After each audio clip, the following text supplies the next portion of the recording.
Donc, moi, je suis responsable des études dans la formation d'audioprothèse. Donc, je vais vous présenter aujourd'hui cette formation, comment ça se passe, le contenu à peu près de la formation et les moyens d'accès, en quoi ça consiste le métier d'audioprothésiste.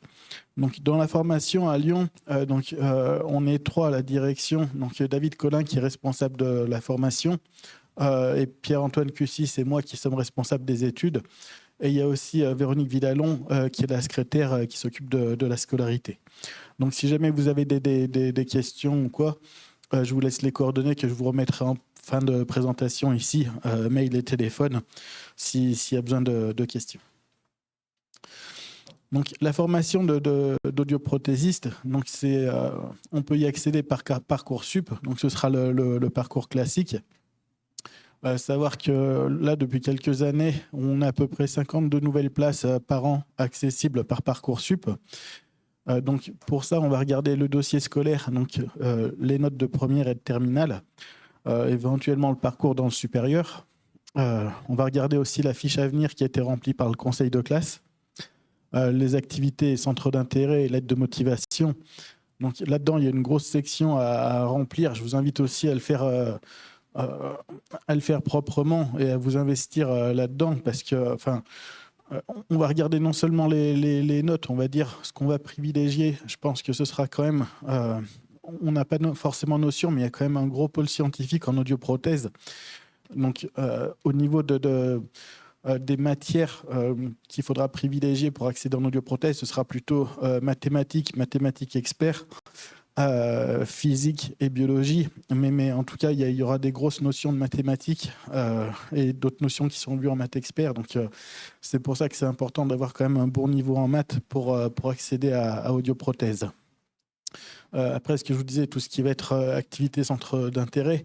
Donc, nous, on va éplucher beaucoup de dossiers, en fait. Donc, voilà, on vous invite à remplir quand même proprement les dossiers. Enfin, c'est valable pour audioprothèse, mais comme pour tout. Mais voilà, évitez d'utiliser l'intelligence artificielle parce que, ça, après, on commence à avoir l'expérience et sentir. Mais voilà, on préfère quelque chose d'authentique, j'ai envie de dire. Mais voilà, là l'idée, c'est vraiment essayer de recruter des personnes qui sont... après, c'est difficile à le faire refléter, mais c'est un métier qui est quand même humain. Donc, ce qu'on veut voir, c'est qu'il y ait quand même des bons comportements aussi et que vous soyez motivé aussi. En parlant de motivation, ça, je vous invite aussi, si vous avez l'opportunité, faire des stages en observation. En audioprothèse, en général, les audioprothésistes, ils sont assez sympas, ils reçoivent assez facilement des étudiants justement qui savent pas forcément, qui connaissent pas forcément le métier. Et par rapport à ça, c'est bien d'essayer d'aller faire des stages, même si c'est des stages d'une journée, quitte à avoir dans 2 ou 3 enseignes, mais faire des stages d'observation. À la fois vous rendez compte du métier aussi. Et à la fois nous, j'ai envie de dire, c'est rassurant de voir qu'on sait que vous avez fait ce qu'il fallait en amont pour connaître le métier, savoir où vous mettez les pieds. Et disons que c'est un métier où, on en parlera tout à l'heure, il y a de l'humain aussi. Et on va voir quand même beaucoup de personnes âgées, j'ai envie de dire. Donc voilà, il faut que vous soyez prêts à travailler avec cette population qui est je ne dis pas qu'elle n'est pas facile, mais voilà, faut accepter de voir des personnes âgées toute la journée, de s'adapter à eux du point de vue discours, du point de vue comportement. Donc c'est ce qu'on attendra aussi des étudiants dans la formation, dans leur stage. Donc voilà, je vous invite, si vous avez l'occasion, à faire des stages d'observation, quitte à mettre des attestations de stages d'observation dans le dossier Parcoursup, ce sera toujours valorisant. En dehors de Parcoursup, il y a des possibilités d'accéder à la formation d'audioprothèse par des validations d'acquis d'expérience. Donc pour ça, il faut avoir de l'expérience professionnelle dans le métier. et un background universitaire qui est quand même certains points communs avec Olioprothèse. Donc, par exemple, on va avoir l'expérience d'acousticien ou ou de personnes qui ont bossé dans des gros points communs, on va dire, avec le domaine de l'audioprothèse, qui fait que ça peut leur permettre d'accéder à la formation par cette voie d'accès de VAE. Donc, dans ce cas-là, il faudra rédiger un dossier qui sera examiné par un jury et en fonction du parcours professionnel et universitaire, le jury jugera si c'est possible d'intégrer la formation et avec quelle modalité.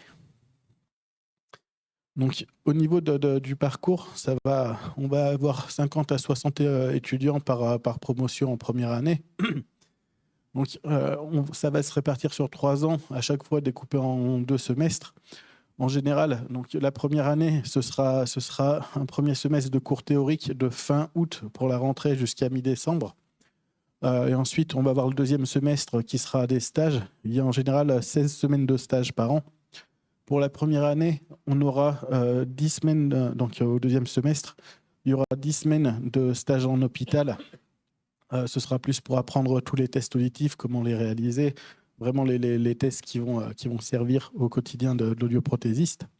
Ensuite, toujours en première année, on aura 2 semaines d'observation, enfin 2 semaines en institut gériatrique ou en EHPAD. C'est plus pour appréhender le contact avec la personne âgée.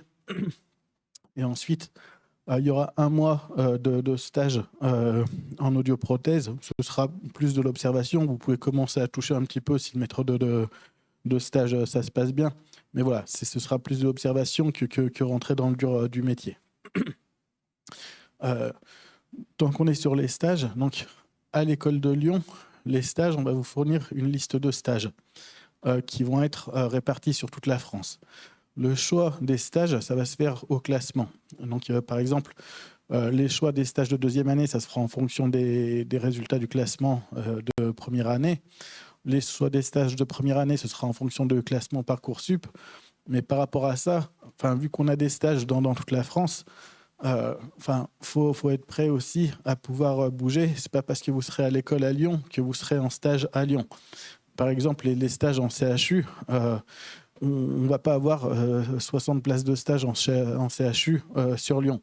Donc, vous pourrez vous retrouver à Rennes, à Lille, à Strasbourg, n'importe où en France. Donc, il faut avoir aussi une notion qu'en fonction du classement, vous pouvez vous retrouver loin. Et il faut prévoir, j'ai envie de dire, le logement, soit si vous avez de la famille qui peut vous accueillir ou un budget logement. Mais il faut avoir conscience de ça aussi quand vous rentrez en audioprothèse, en tout cas à l'école de Lyon. Ensuite, pour la deuxième année, donc, on va commencer pareil par un premier semestre où ce sera encore des cours théoriques. Donc en général, que ce soit première, deuxième ou troisième année, quand vous êtes en session cours, les cours ils sont assez denses. Ça va être du 8h-17h ou 8h-18h avec 1 heure ou 2 pour manger le midi. Mais en général, vous avez 16-17 semaines de cours où c'est vraiment assez intense. Où il y a du travail perso aussi qu'on va vous demander. Et donc ensuite, pour le deuxième semestre de la deuxième année, ce sera 16 semaines de stage où vous allez être en immersion en laboratoire d'audioprothèse, où là, vous allez vraiment apprendre le métier d'audioprothésiste. Et ensuite, pour la troisième année, ça va commencer par 16 semaines de stage de août à décembre, où vous allez devoir faire à la fois un stage pour continuer votre perfectionnement et vous allez devoir préparer et rédiger un mémoire qui vous soutiendrait à la fin des études. Et ensuite, le deuxième semestre de la troisième année, ce sera des cours théoriques. Donc, à la fin de chaque année, vous allez avoir des écrits. Donc, à la fin de chaque semestre de cours théoriques, vous avez des examens écrits. Et à la fin de la troisième année, après les écrits, vous avez ce qu'on appelle le grand oral. C'est un examen oral devant lequel vous passez devant différents jurés. Et ensuite, vous avez une soutenance de mémoire qui permettra de valider le diplôme. Donc, sur les 3 années d'études, donc les matières que vous allez voir en général, donc il y a ce qui est physiologie, anatomie, neurosciences. Donc ça, ce sera un pôle qui sera partagé avec d'autres composantes de l'Institut de la réadaptation comme kiné, orthopsie, Ensuite, vous allez avoir les matières qui sont vraiment propres à audioprothèse, donc l'audiométrie, l'audioprothèse, phonectique, psychoacoustique. Donc ça, ce sera vraiment le cœur du métier. C'est là que vous allez apprendre à faire les tests auditifs, comment ça fonctionne l'audition. Et ensuite, vous avez un gros pôle scientifique, donc électricité, électronique, physique, acoustique, qui est vraiment important. Et là, vous allez rentrer dans le dur dès la première année. Mais c'est important de bien suivre ça, parce que tout ce qui va être mathématiques, les bases de maths, c'est ce qui va vous servir pour physique, traitement de signal au long des 3 années. Donc, il faut être prêt à bûcher tout ce qui va être mathématiques, physique, parce qu'on sent qu'il y a un gap quand même entre le niveau quand vous rentrez et le niveau qui est exigé quelque part, quoi. Et ensuite, vous avez un module droit de la santé et comptabilité. Donc, le métier d'audioprothésiste, donc il y a différentes facettes. Vous pouvez être audioprothésiste en laboratoire d'audioprothèse. Donc, il va y avoir différents aspects. Donc, d'abord, donc je vous présenterai tout à l'heure le métier, mais en gros, vous recevez les patients qui ont d'abord vu un ORL au préalable pour poser le diagnostic et dire qu'il n'y a pas de contre-indication à l'appareillage. Donc, ensuite, quand vous recevez les patients, au niveau des différentes tâches, donc vous allez d'abord regarder les oreilles, vérifier que tout va bien. Vous allez avoir des tâches où vous prenez les empreintes des patients, un gros aspect technique pour ce qui va correspondre au réglage des appareils, un aspect manuel aussi pour retoucher les embouts. Donc, il y a différentes facettes. Et donc, en fonction d'où vous allez évoluer, donc j'ai envie de dire majoritairement, ce sera quand même de la personne âgée. Après, vous pouvez, si vous vous spécialisez, voir des enfants nourrissons. Donc là, souvent, ce sera des audioprothésistes qui sont dans des centres spécialisés, qui seront focus vraiment là-dessus. Donc, vous avez la possibilité de vous spécialiser aussi sur ça. Vous pouvez avoir des spécialisations sur l'acouphène. Voilà. Donc, au niveau du métier, vous pouvez être soit indépendant, soit salarié dans une grande enseigne. Enfin, ou même une petite enseigne aussi, mais... Et vous avez aussi la possibilité d'être régleur d'implants cochléaires à l'hôpital. Donc, les implants cochléaires, c'est pour les personnes qui ont une surdité profonde à totale, qui n'entendent pas du tout, où le chirurgien va placer des électrodes sur le nerf auditif. Et donc, derrière, on va avoir un audioprothésiste qui est en hôpital, qui va régler ces implants auditifs. Mais les réglages des implants cochléaires, ça se fera exclusivement à l'hôpital. Soit vous pouvez travailler aussi en tant qu'audioprothésiste chez un fabricant.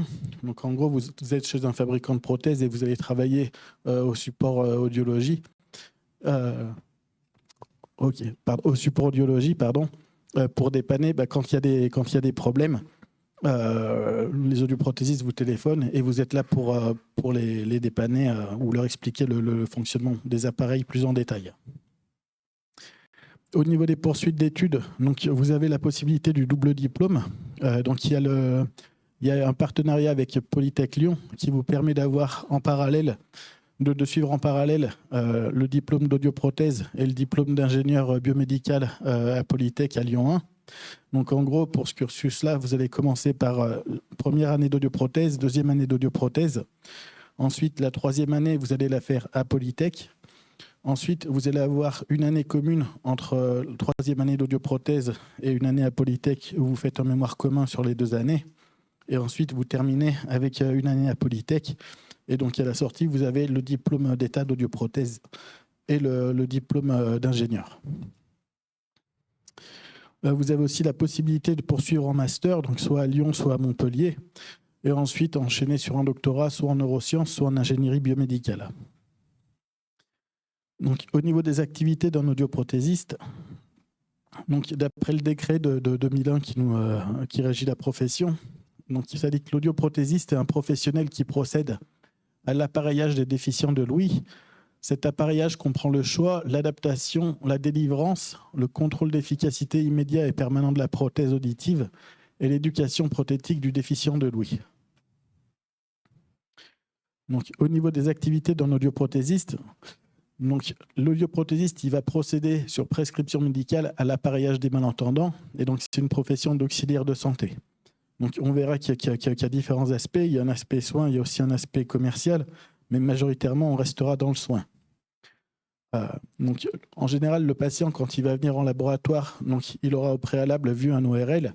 C'est possible qu'il y ait des patients qui viennent dans un premier temps pour un dépistage, mais on ne pourra pas faire d'appareillage sans prescription médicale. Donc, si en dépistage, on voit qu'il y a un problème, on va orienter le patient chez l'ORL qui va nous faire une ordonnance pour dire il y a besoin d'un ou deux appareils, il n'y a pas de contre-indication à l'appareillage, et c'est derrière qu'on va reprendre le patient en charge.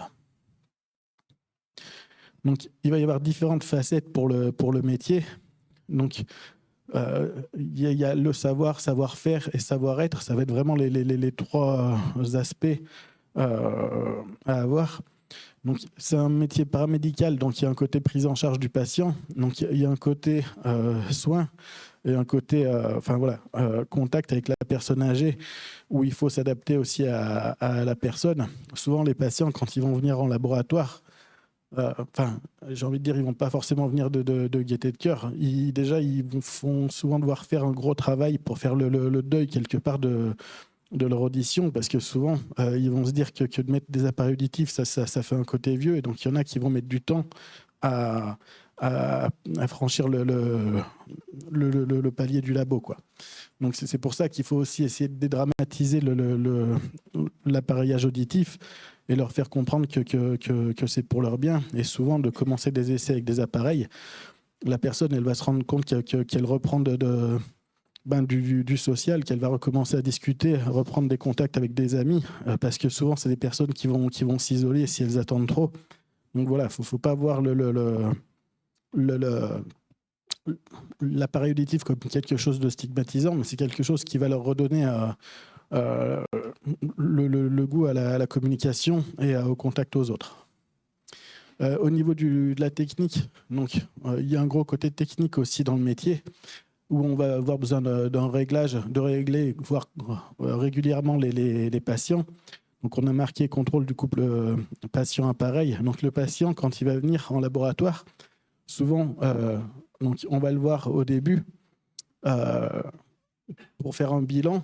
Donc, on va faire des tests auditifs pour contrôler son audition. Et en fonction de ce qu'on aura trouvé, on va décider de qu'est-ce qui est l'appareil le plus adapté au patient. Une fois qu'on a fait ce choix, donc pendant un mois, on va rencontrer le patient toutes les semaines à peu près pour ajuster petit à petit l'amplification, parce qu'on ne va pas pouvoir lui mettre d'entrée de jeu toute l'amplification qu'il faut. Donc, à la fois, ça permet, en voyant le patient toutes les semaines, de vérifier que ça va bien pour la manipulation. Si le patient il va à tout prix à un intra, par exemple, quelque chose d'invisible, mais qu'on voit qu'il a des gros problèmes de dextérité, qu'il n'est pas capable de les mettre, on sait que ce ne sera pas adapté. Donc, il faut avoir l'expérience aussi et de recul sur ça et faire comprendre au patient que ce qui est bien pour lui, il faut qu'il puisse avoir les capacités aussi pour l'utiliser. Donc ça va faire partie aussi du travail. Et donc ensuite, une fois que tout est OK, on va revoir le patient tous les 3 mois pour ajuster le réglage et vérifier que tout va bien. Donc, il peut y avoir différents statuts. Donc, on peut être soit salarié, soit en profession libérale, soit entrepreneur. Et en général, on est assez préservé du chômage. Donc, il va y avoir une grosse dimension humaine. Donc, ce que je disais, on a d'abord une période d'essai où on réhabilite progressivement le patient avec les appareils de correction auditive, donc à raison d'1 fois par semaine. Et ensuite, pour le suivi et la rééducation auditive, on va voir le patient tous les 3 mois pour vérifier que tout va bien. Et donc, comme je disais, une grande majorité des patients, malentendants, ce sera des personnes âgées. Donc, l'audioprothésiste et son patient, ils sont ainsi amenés à se voir de façon régulière sur plusieurs années, pendant toute la durée de vie de l'appareillage. Donc, au niveau du quotidien de l'audioprothésiste, donc le gros de notre travail, ça va être aussi de faire des tests auditifs qu'on appelle l'audiométrie. Ça va être évaluer la perception, donc à quel niveau il entend telle ou telle fréquence. Et en fonction de la perte auditive du patient, on va choisir les aides auditives qui sont les plus adaptées. Une fois qu'on a choisi les aides auditives, on va faire les réglages au patient. Et ensuite, une fois qu'on a trouvé le rythme de croisière, que tout va bien, donc on fera le contrôle et vérifier que tout fonctionne sur le long terme. Voilà. Du coup, je vous laisse les coordonnées s'il y a besoin de nous contacter. Et s'il y a des questions, je vous retrouve dans l'amphi C à côté. Merci.